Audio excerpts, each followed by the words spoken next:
Pregnant అయిన మీనా గురువుగారు ద్వారా గుండె పగిలే నిజాన్ని తెలుసుకొని కుమిలిపోతున్న ప్రభావతి.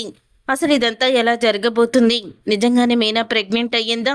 గురువుగారు చెప్పిన నిజంతో మరి ఏ నిజం తెలుసుకొని ప్రభావతి కుమిలిపోతుందనేది ఈ ముగ్గు వేస్తూ అసలు ఏం జరిగిందో రివ్యూ అయితే చెప్పుకుందాం. వీడియో చివరి వరకు స్కిప్ చేయకుండా చూసేయండి. వీడియో నచ్చితే తప్పకుండా లైక్ చేయండి. మీ లైక్ మాకు ఎంతో సపోర్ట్ని ఇస్తుంది.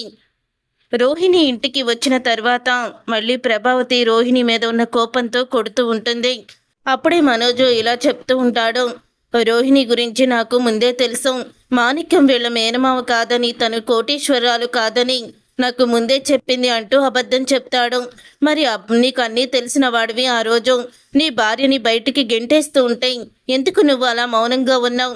నన్ను కూడా అమ్మతో పాటు మోసం చేసిందని ఎందుకు చెప్పావు అంటూ అందరూ కూడా ప్రశ్నల మీద ప్రశ్నలు వేస్తారు మనోజ్ని.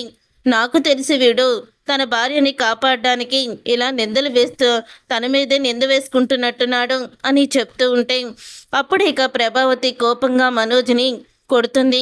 ఇక మనోజ్ని కొట్టి, రే నువ్వు ఇక బాగుపడవురా, నువ్వు దురదృష్ట జాతకుడివి, ఇక నువ్వు అన్నీ మింగేసిన వాడివి, మోసపోయిన వాడివిలాగా బ్రతుకుతున్నావు. 30 లక్షలు పోయాయి, ఇదిగో మిగతా 45 లక్షలు ఇది నీ చేత మింగిచ్చింది. ఇప్పుడు కూడా తను కోటీశ్వరాలన్న విషయాన్ని నీ దగ్గర చెప్పిందని మరొకసారి అందరి ముందు ఫూల్ అయ్యావు. నీ భార్య వల్ల నీకు వచ్చిన పేరు ఏమీ లేదు, పైగా నింద వేసుకుంటావా అని ప్రభావతి అయితే తిడుతుంది. అప్పుడే సుశీల ప్రభావతిని ఆపి కూర్చోబెట్టి, ఇప్పటి వరకు జరిగిందేదో జరిగిపోయింది. అమ్మ రోహిణి, ఎందుకు నువ్వు అబద్ధం చెప్పావు? ఎందుకు నువ్వు అబద్ధం చెప్పి మనోజ్ని పెళ్లి చేసుకున్నావు అని అడుగుతుంది సుశీల. అలా అడిగినప్పుడు అప్పుడు ఇలా అంటూ ఉంటే, నేను మనోజ్ని ప్రేమించాను కాబట్టి ఇలా చెప్పాల్సి వచ్చింది.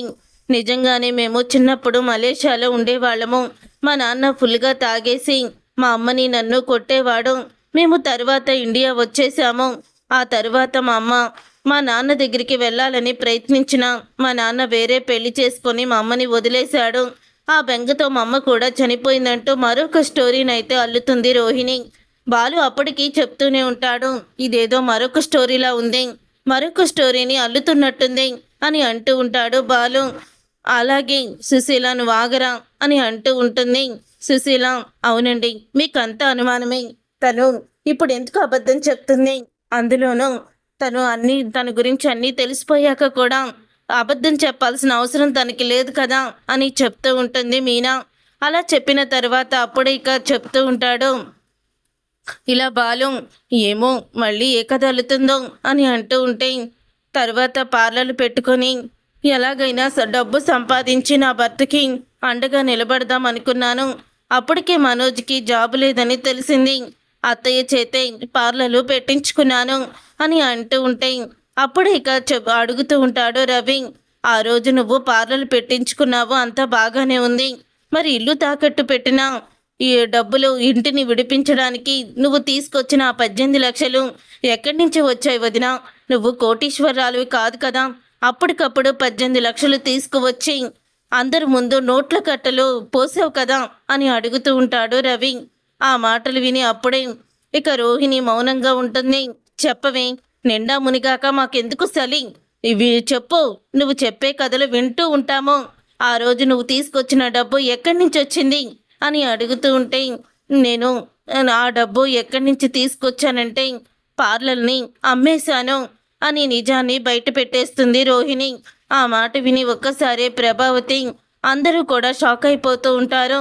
ఇక షాక్ అయిపోతూ, నాన్న నేను చెప్పాను కదా ఆ రోజు బోర్డు మారిపోయింది, అంతా మారిపోయింది, అక్కడ తను ఒక ఎంప్లాయీ లాగా పనిచేస్తుందని నేను చెప్పాను కదా, కానీ నువ్వు నా మాట వినిపించుకోలేదు, ఈ విషయాన్ని అమ్మకి చెప్పొద్దన్నావు అని బాలు సత్యాన్ని అంటాడు. అంటే ఈ విషయం మీకు ముందే తెలుసా అని అంటూ ఉంటుంది ప్రభావతి. అంటే తను పార్లర్లు అమ్మేసిందో లేదో పూర్తిగా నాకు తెలియదు ప్రభా. ఆ రోజు వీడు నన్ను అడగమని చెప్పాడు, ఇంట్లో గొడవలు ఎందుకులే అని నేను నీకు చెప్పలేదు అని సత్యం అంటూ ఉంటాడు. మీరు ఆ రోజు ఈ విషయాన్ని నాకు చెప్పుంటే ఈ పరిస్థితి వచ్చేది కాదు కదా అని అంటూ ఉంటుంది ప్రభావతి. హుసైన్ దుర్మార్గురాలా, ఏంటే నువ్వు నిలువెల్లా అబద్ధంలాగే ఉన్నావు కదా, ఎంత ఆశతో నీ చేత పార్లర్ పెట్టించాను అని అంటూ ఉంటే, మీరు ఇంటిని తాకట్టు పెట్టే నాకు పార్లర్లు పెట్టించారు. ఇక ఆ పార్లర్ని అమ్మేసి మిమ్మల్ని ఎవరు ఏమీ అనకూడదని నేను ఆ డబ్బులు తీసుకొచ్చి మీకు ఇచ్చాను అని చెప్తుంది. చీ నోర్మై, నన్ను ఏమీ అనకూడదని కాదు, మళ్ళీ నువ్వు కోటీశ్వరాలవి కాదో అని నిజం బయటపడిపోతే ఎలాగని మా నాన్న అప్పటికప్పుడు 18 లక్షలు పంపించేశాడని అబద్ధం చెప్పావే. నీలాంటి అబద్ధాలు కోరని నేను అసలు ఎక్కడ కూడా చూడలేదు, వినలేదు అని చెప్తూ ఉంటుంది ప్రభావతి. మమ్మల్ని ఇంత మోసం చేస్తావా? అసలు నువ్వు మనిషివేనా? నువ్వు ఆడదానివేనా అంటూ ఇక ప్రభావతి అయితే చెప్తూ ఉంటుంది. అప్పుడు ఇంకా అడుగుతూ ఉంటాడు మనోజ్. అంటే ఆ రోజు గుణాగాడి మనుషులు నువ్వు 4 లక్షలు ఇవ్వాలని రోడ్డు మీద మనల్ని ఆపి డబ్బులు అడిగారు. అంటే ఆ గుణా దగ్గర కూడా నువ్వే అప్పు చేసావా? ఆ రోజు విద్య వాళ్ళమ్మ అప్పు చేయమంది అని చెప్పావు. అంటే ఆ విద్య బదులు వాళ్ళమ్మ బాగోలేదని అప్పు చేశాను అని చెప్పింది కూడా అంత అబద్ధమేనా అని అడుగుతూ ఉంటాడు. అప్పుడే ఇంకా మనోజ్ ఇక బాలు గుణ దగ్గర అని అనేసరికి అప్పుడైతే అనుమానం మొదలవుతుంది. నేను చెప్తూనే ఉన్నాను కదా, ఆ రౌడీ గుణతో కూడా మీ ఆవిడ చేతులు కలిపిందని, ఎవ్వరూ నా మాట వినలేదు అని చెప్తూ ఉంటాడు బాలు. అప్పుడే సత్యం, ఏంటమ్మా రోహిణి, మనిషి నిలువెల్ల అబద్ధాలతో నిండిపోయి ఉన్నావుకా? అసలు నీలాంటి అబద్ధాలు కోడలు ఉన్నందుకు నేను సిగ్గుతో తలంచుకుంటున్నాను. మనోజు బాధ చూడలేక నీలాంటి దాన్ని క్షమించి ఇంట్లోకి రానివ్వడమే తప్ప నువ్వు చేసిన మోసం చేసినందుకు అస్సలు కూడా నిన్ను క్షమించకూడదు అని అంటూ ఉంటాడు. అప్పుడే ఇంకా సత్యం, మరి ఈ ఒక్క విషయమే దాచావా? ఇంకేమన్నా రహస్యాలు దాచావా? చూడమ్మా, ఇంకేమన్నా దాచిపెడితే ఒక్కసారి నువ్వు నిజాలు బయట పెట్టు. తర్వాత వినే ఓపిక సహనం కూడా మాలో లేవు. ఇప్పుడేదో మీ ఇద్దరిని కలపడానికి నువ్వు ఆడింది చిన్న అబద్ధమే కదా, వాడిని పెళ్లి చేసుకోవడానికే కదా నువ్వు ఇదంతా చేసిందని ఏదో గుడ్డి నమ్మకంతో అలాగా మీ ఇద్దరిని కలపడానికి మా అమ్మని తీసుకొచ్చాను. ఇక్కడికి వచ్చాక నువ్వు చేసిన చెప్పిన అబద్ధాలు చాలా బయటపడుతున్నాయి. నాకే ఆశ్చర్యంగా ఉంది అని అంటూ ఉంటాడు సత్యం. అప్పుడు ఇక అంటూ ఉంటుంది మీనా, చూడండి మావయ్య గారు, తను ఏ నిజాలు దాచిపెట్టిందో దాచిపెట్టలేదో కనుక్కోవడానికి నా దగ్గర ఒక పథకం ఉంది అని అంటూ ఉంటుంది మీనా. ఏంటి మీనా అది అని సుశీల అడగంగాల్ని, ఏం లేదు బామ్మగారు, మనం ఏదైనా తప్పు చేస్తే గుళ్ళో హారతిని ఆర్పి మేము తప్పు చేయలేదని చెప్తారు. అలాగే ఇప్పుడు నేను దేవుడి దగ్గర హారతి వెలిగించుకొని వస్తాను. తను హారతి ఆర్పి ఇక నేను ఎటువంటి నిజాలు రహస్యాలు దాచిపెట్టలేదని హారతి మీద ఒట్టేయించండి. అప్పుడు తను ఒట్టు వేస్తే ఇంకే రహస్యాలు ఉండనట్టు, ఒట్టు వేయకపోతే తను ఇంకా ఏదో నిజాన్ని దాచిపెడుతున్నట్టు. ఒకవేళ తను నిజాన్ని కప్పిపుచ్చడానికి రహస్యం ఏదన్నా దాచి తను హారతి ఆర్పినా సరే, ఆ తర్వాత ఏ విషయంలో అయితే తను ఇలాగా అబద్ధం చెప్పిందో మళ్ళీ ఆ విషయాన్ని వల్ల తనకి సమస్య తప్పకుండా వస్తుంది అబద్ధం ఆడినందుకు అని మీనా అయితే చెప్తుంది. ఇదేంటి మీనా ఇలా ఇరికించేసింది? ఇప్పుడు చింటూ గురించి నేను రహస్యాన్ని దాచిపెట్టాను కదా, చింటూ విషయం, నా మొదటి పెళ్లి విషయం చెప్తే నన్ను మనోజ్ ఇంకా జీవితంలో అసలు కూడా భార్యగా ఒప్పుకోవడం, నన్ను అసహించుకుంటాడు అని అంటూ ఉంటే ఆ మాట విని అప్పుడే ఆలోచనలో పడుతుంది. ఆలోచిస్తున్న రోహిణిని చూసిన మనోజ్, ఇదేంటి రోహిణి ఆలోచిస్తుంది అంటే తను మళ్ళీ ఏదైనా రహస్యాన్ని దాచిపెట్టిందా? ఇప్పుడు ఎదురుగా చెప్తే మళ్ళీ ఏం కొంప మునుగుతుందో ఏంటో అని బాగా భయపడిపోతూ ఉంటాడు మనోజ్. అప్పుడే హారతి తీసుకొస్తుంది. వెయ్, దీని మీద ఒట్టు వేసి దాన్ని ఆర్పి నువ్వు ఏ రహస్యాన్ని దాచిపెట్టలేదు అని నిజం చెప్పు అని అంటూ ఉంటుంది ప్రభావతి. నువ్వు ఇప్పుడు వేసేది మామూలు ఒట్టు కాదు, మరి గుర్తు పెట్టుకొని ఏదైనా నిజాలుంటే బయట పెట్టు. ఒకవేళ నువ్వు నీ మనసులోనే ఆ నిజాన్ని దాచుకొని మా అందరినీ నమ్మించడానికి హారతి ఆర్పినా నువ్వు ఆడిన నాటకం తొందరలోనే బయటపడిపోతుంది ఇలాగే అని చెప్తూ ఉంటుంది ప్రభావతి. అప్పుడు ఇక ఆలోచిస్తే, భగవంతుడా, ఇప్పుడు గండం గట్టెక్కాలంటే నేను మాత్రం ఒట్టు వేయక తప్పదు, వెయ్యాల్సిందే అని అనుకొని ఇక రోహిణి దీప్ మొత్తం హారతిని ఆర్పుతుంది. నేను ఎటువంటి నిజాలను దాచిపెట్టలేదు, ఇదే ఆఖరిది అని చెప్తుంది. అప్పుడు అది విని, సరే ఇక నువ్వు లోపలికి వెళ్ళు అని చెప్తూ ఉంటుంది సుశీల.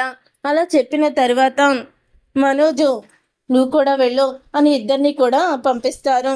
అలా పంపించాక అప్పుడే ఇంకా అంటూ ఉంటుంది సుశీల, నీ కుటుంబం బాగోవాలని, నీ ముగ్గురు కొడుకులు ఇల్లంతా కూడా సంతోషంగా ఉండాలని, పిల్ల పాపలతో ఈ ఇల్లు కలకల్లాడుతూ ఉండాలని కోరుకున్నాను. పెళ్ళయ్యి సంవత్సరాలు గడుస్తుంది కానీ ఎవ్వరు కూడా శుభవార్త చెప్పలేదు. కానీ గొడవలు మాత్రం మొదలయ్యాయి. అదే నాకు చాలా బాధగా ఉందిరా అని అంటూ బాధపడుతూ ఉంటుంది సుశీలమ్మ. అలా బాధపడుతూ ఉండగా ఒక్కసారే మీనా కళ్ళు తిరిగి పడిపోతుంది. మీనా కళ్ళు తిరిగి పడిపోవడంతో బాలు మీనాని పట్టుకుంటాడు. మీనా, ఏమైంది మీనా అని అంటూ ఉంటాడు.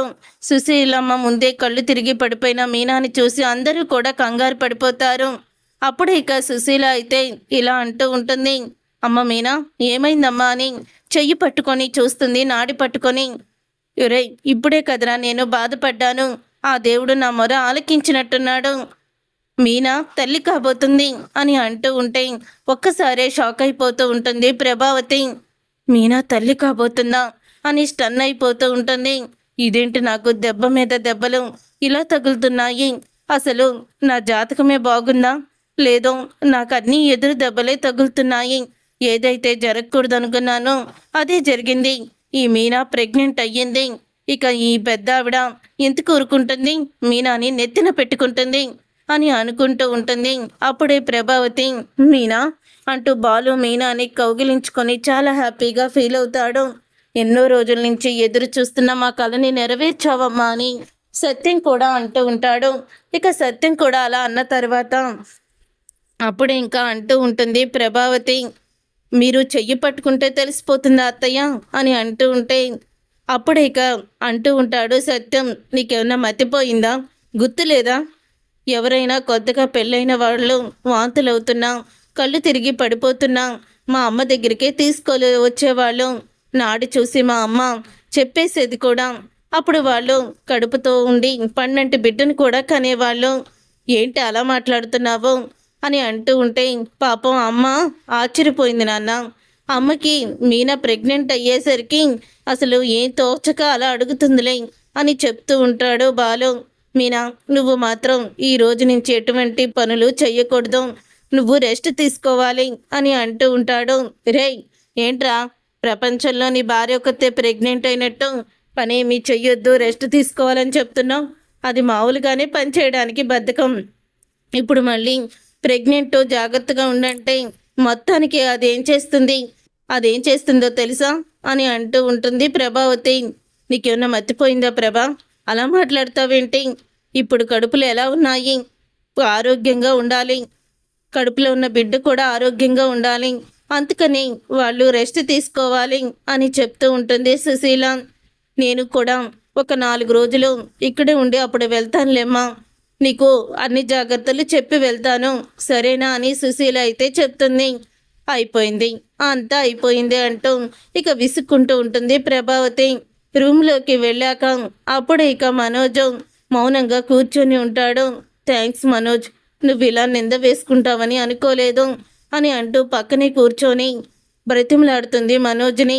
అప్పుడే ఇక మనోజ్, నువ్వు నాకు దూరంగా కూర్చో, అసలు నీతో మాట్లాడడమే నాకు అసహ్యంగా ఉంది, నువ్వు ఎన్ని అబద్ధాలు చెప్పావు, ఎంత మోసం చేశావు, ఇప్పుడు కూడా నీ మీద ప్రేమతోనో జాలితోనో ఇదంతా చెయ్యలేదు, మా అమ్మ బాధపడుతుందని, మిగతా వాళ్ళు నన్ను చూసి హేళన చేస్తున్నారని నేను నిన్ను ఇంట్లోకి రప్పించడానికి నా మీద నింద వేసుకోవాల్సి వచ్చింది, లేకపోతే నువ్వు చేసిన తప్పుకి నేను నిందెందుకు మోస్తాను అని అంటూ ఉంటాడు మనోజ్.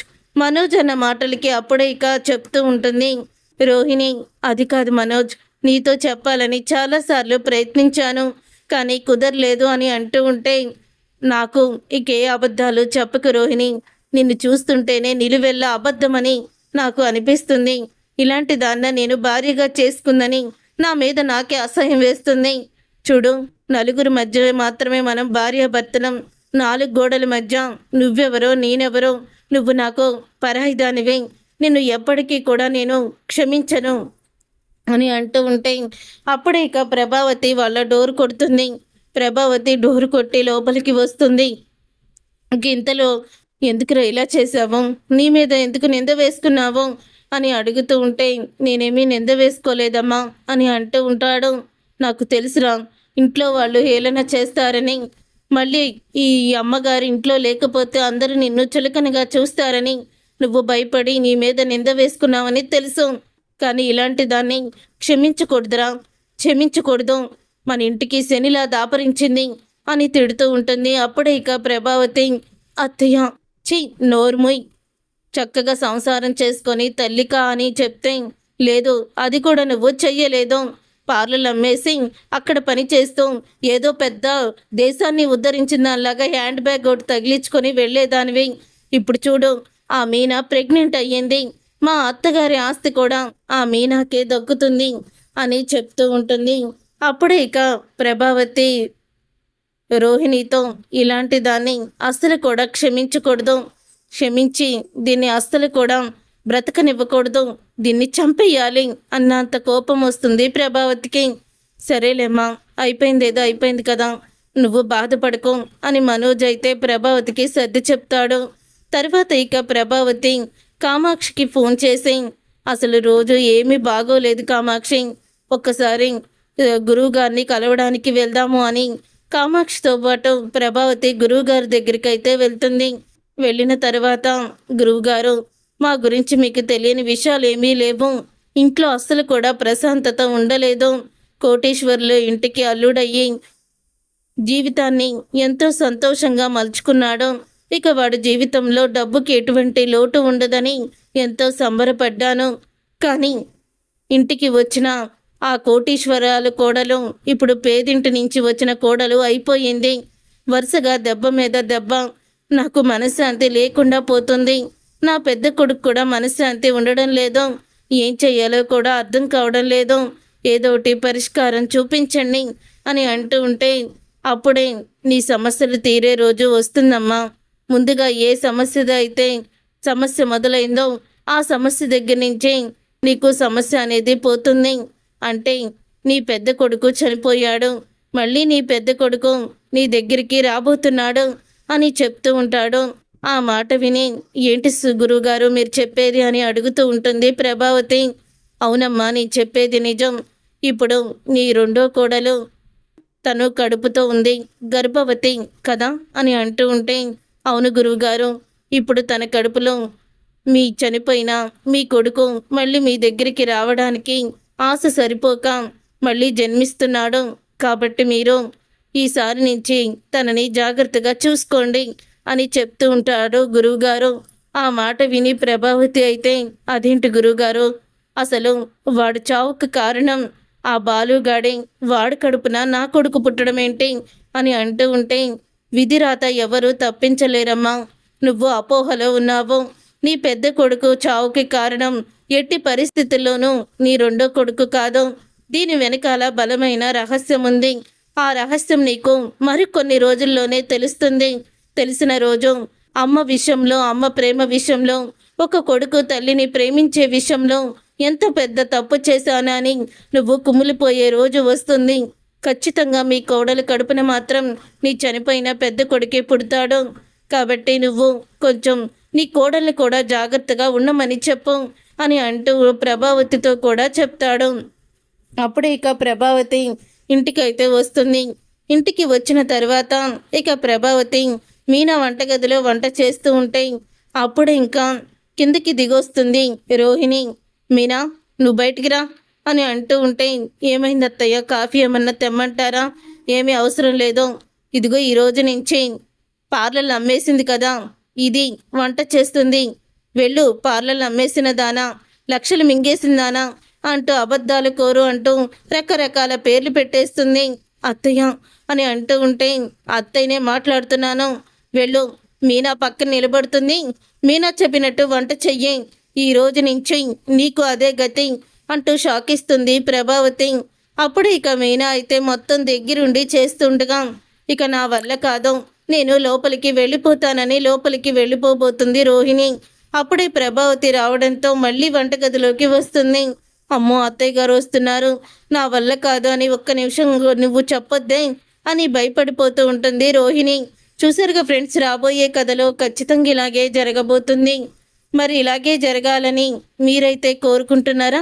అయితే వీడియోని తప్పకుండా లైక్ చేసి ఛానల్ని సబ్స్క్రైబ్ చేసుకొని పక్కనే ఉన్న గంట సింబల్పై ఆలని క్లిక్ చేయండి. అప్పుడే మేము పెట్టే ప్రతి వీడియో మీరు మిస్ కాకుండా చూసేవచ్చు.